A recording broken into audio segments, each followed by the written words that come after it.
Hello and welcome to Learning Python. So in this video we will see what is the variable and how it will be helpful to us. So in Python, variables serve as a name storage location, or we can say containers for data values. They are the fundamentals to programming as they allow you to store, manipulate and reuse the data within your code. So what are what are the key characteristics of the Python variables? So first one is the no explicit type declaration. Unlike some other programming language, Python is dynamically typed, meaning you do not need to explicitly declare the data type of a variable when you create init. So Python automatically infers the type based on the value that you have assigned. So this is the greater advantage. In other language, we have to assign or define the type of the variable, whether it is a float or integer or string or boolean. Okay, but here Python will be automatically detects based on the values that you have assigned into the variable. So we will try to understand the variable. I will provide you this document to you, and for the time saving purpose I am just copy paste this code to Google Colab. So in order to add the new, click on plus code icon, and here I am pasting that code, and let me run that code. So as you can see, my integer, this is the one variable, and what is assigned into my integer, that is number 10. So Python infers my integer is an integer. It will be automatically detect that this 10 is integer. My string, and in the inverted comma it is written that hello. That Python automatically detects that this is the string. Okay. Similarly, it's not necessary that I can say, let's say, my num, and I'm writing same 10, but this 10 I'm writing in the inverted comma. So now this 10 will become the string. So let me use print my num, and let me run it. So as you can see, here my integer is 10, that is the integer, but here my num, that is the string. Okay. Similarly, assignment using the equal to operator. So values are assigned to the variable using the assignment operator. So equal to, so wherever we will be used the equal to sign, that means we have used the assignment operator. Okay. So equal to operator. So equal x is equal to 5, name is equal to Ashish. So this is very pretty much simple, that what we have discussed so far. So let me add the one more line. As you can see, if I am running this code, x is equal to 5, name is equal to Ashish, and I want to print both x and name. So these lines of the codes are now printed. Now next thing is what? Dynamic typing. The type of a variable can change during the program execution if a new value assigned to it.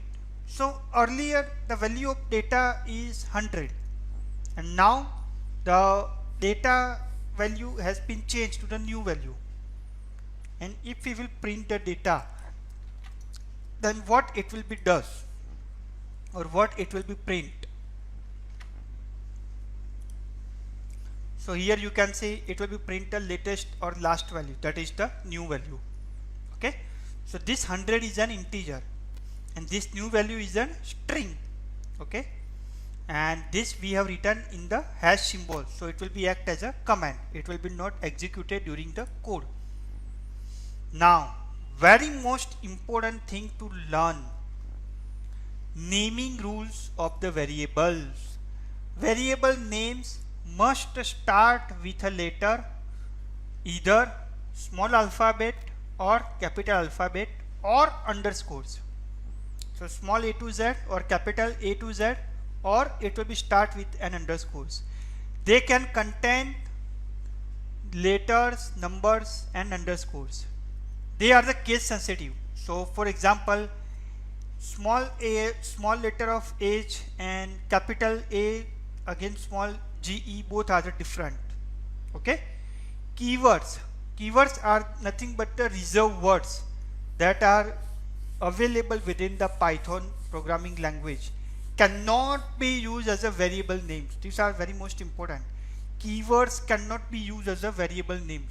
I will show you in the future video what are the default keywords that are available. Common data types stored in the variable. So what are the common data types? One is the integer, that is the whole number. Float, that is the decimal number. 3.14, 2.8, 2.7. String is nothing but the sequence of characters enclosed in a single or double quotes. Okay. Boolean is the represent with the values of the truth, whether it is a true or false. So we will see assigning the value to the variable. So let me copy paste and let me run the code and let me explain you this code.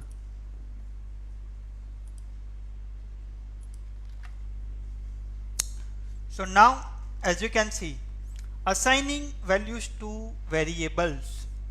So we have created a variable name called age. Age is equal to 30. City, New York. Is student? Yes. So now we will take the help of this variable and we will print something out of the box. So using the variable in the operation. So let me do some calculation. So let me create a new variable called birth underscore year. And again, very most important, variable name cannot contain a space. So as you can see, birth, year, both are two separate words, but those two separate words I am combining with the help of underscores.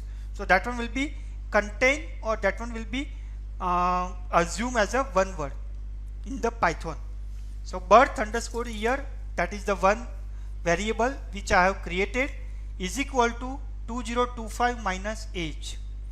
And greeting message, hello, my city is city. Now hello, my city is, this is the string, and plus city, this is the variable. What is our variable? That is New York. So let me assign it. Okay, so printing the variable name. Now print f. F means that is the next line with the function. So in the inverted comma, age, colon, in the curly bracket, age, and again inverted comma, and then complete. Similarly, we want to print city. So variable name is city. Is student, we want to print is student, birth year, and greeting message. So as you can see, first we want to print the age. So as you can see, age is now printed. How it will be printed? It will be printed like this: age, then some double dot, then after 30. City, New York. Is student, that is true. If I am writing here is student is false, so here it will be displayed as a false. Birth year, that is 2025 minus age, that is 30, so 1995. And what is the greeting message? Greeting, hello, my city is, if I am running it again, as you can see, hello, my city is New York.